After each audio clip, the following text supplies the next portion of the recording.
네, 북한에 억류됐던 미국 대학생 원비어 씨가 결국 숨졌습니다. 정말 안타까운 일인데요. 9일 앞으로 다가온 한미 정상회담도 순탄치 않을 거란 우려가 더 커지고 있습니다. 문재인 정부의 외교안보 노선에 잇따른 악재들, 먼저 영상으로 확인하시죠.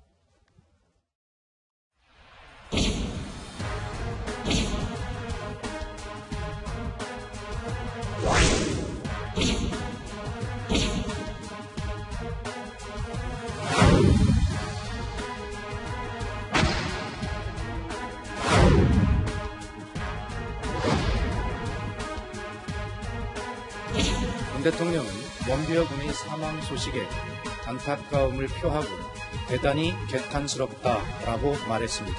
Otto Warmbier has just passed away. It's a brutal regime.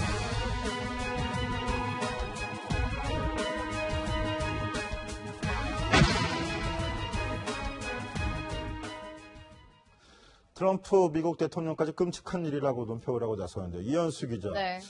송환한 지 엿새 만에 숨졌습니다. 북한이 이렇게 위중한 상태인지 모르고 돌려보낸 걸까요? 그럴 리가 없겠죠. 처음에 북한이 인도적인 차원이라고 했지만 지금 결과를 보면 그렇지 않은 것 같습니다. 우선 17개월 만에 혼수 상태로 석방이 됐고 그리고 엿새 만에 안타깝게 사망을 했는데요.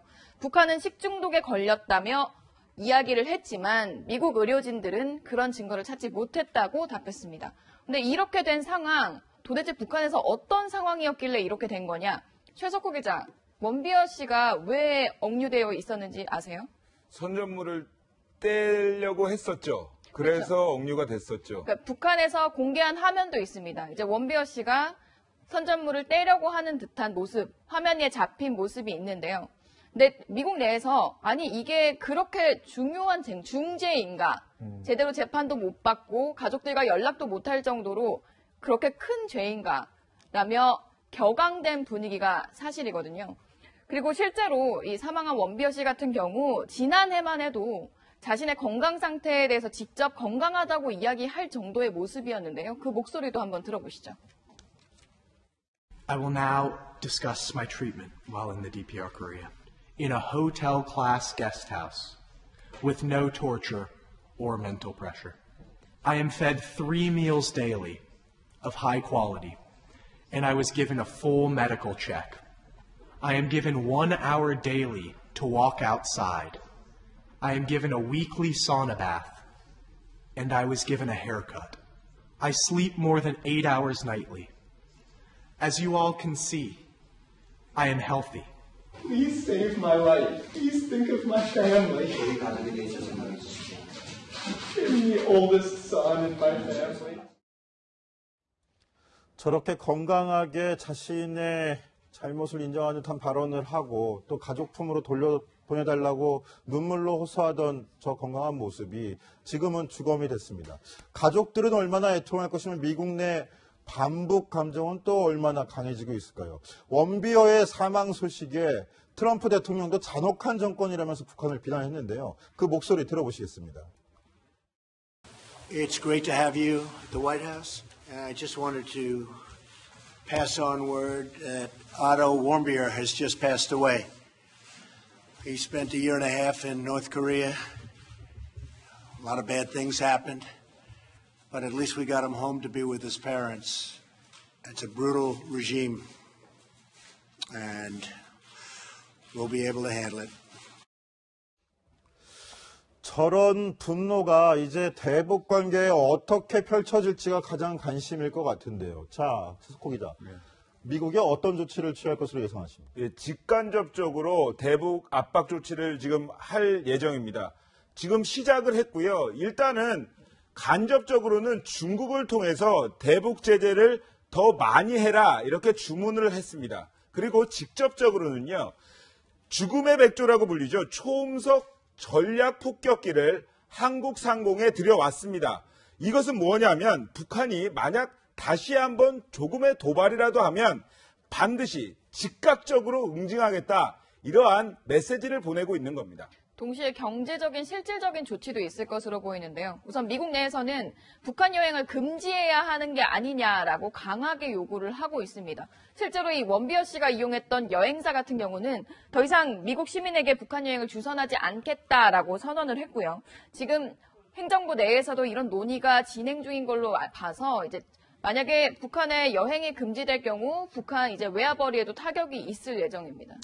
네, 북미 관계뿐만 아니라 우리 한미 관계도 이제는 다시 점검을 해볼 때입니다. 한미 정상회담을 앞둔 문재인 대통령 분명 악재로 생각할 만한 내용인 것 같은데요. 자, 강병기 기자, 네. 문재인 대통령 어떤 조치를 지금 취하고 있습니까? 예, 조전을 보냈습니다. 조전이라는 게 이 근조를 표하는 전보를 보낸다는 뜻인데 실제로 뭐 상대국 지도자가 서거를 했거나 혹은 테러를 당했을 때 보내는 그 아주 큰 메시지라고 볼 수 있습니다. 그러니까 문재인 대통령이 이 조전을 보냈다는 거는 좀 이 사태를 되게 중대한 일로 보고 있다. 국가적인 중대한 일로 보고 있다라는 뜻인데요.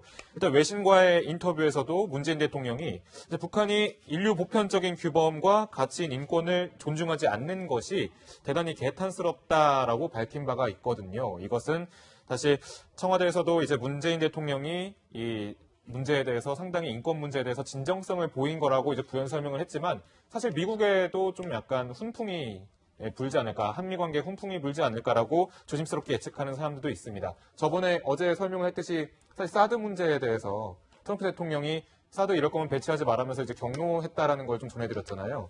그러니까 아무래도 이런 사드 문제로 이제 경색된 국면을 좀 바꿔볼 수 있지 않을까 하는 그런 분석도 나오고 있습니다.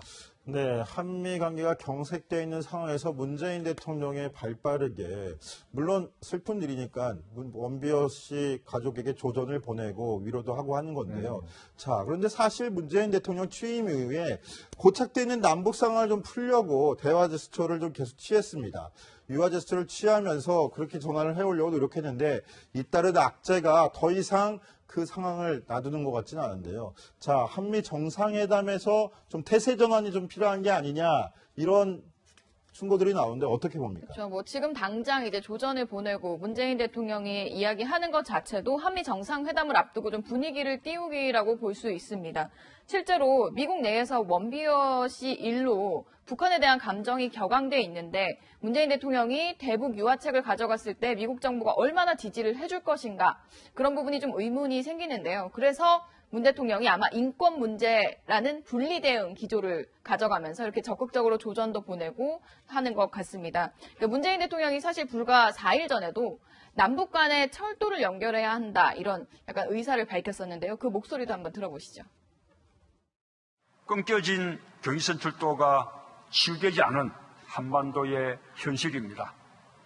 남과 북이 철도로 연결될 때 새로운 육상, 해상 실크로드의 완전한 완성이 이루어질 것입니다. 무엇보다 한반도의 평화가 아시아의 안정과 통합에 기여하게 되기를 바랍니다. 문재인 대통령 한미 정상회담을 앞두고 굉장히 그 미국 언론과 인터뷰도 하면서 신경을 쓰는 모습입니다. 청와대는 구체적으로 인터뷰 내용이 어떻다에 대해서는 밝히지는 않았지만 CBS는 예고해서 문재인 대통령이 북한 핵활동 동결을 조건으로서 북한과 대화를 원했다, 이렇게 밝히기도 했고요. 문정인 특보 한미연합 훈련 축소 발언에 대해서도 언급을 한 것으로 알려졌습니다. 한미 정상회담을 앞두고 문 대통령이 어떤 발언을 했을지에 관심이 쏠리고 있습니다. 예, 남북 관계, 북미 관계, 뭐 다 중요한 문제이지만큼 어떻게 대처하는 것도 중요할 것 같은데요. 문제는 이게 인권 문제에서부터 비롯됐다는 점, 우리 정부도 간과할 수는 없는 부분일 것 같은데요.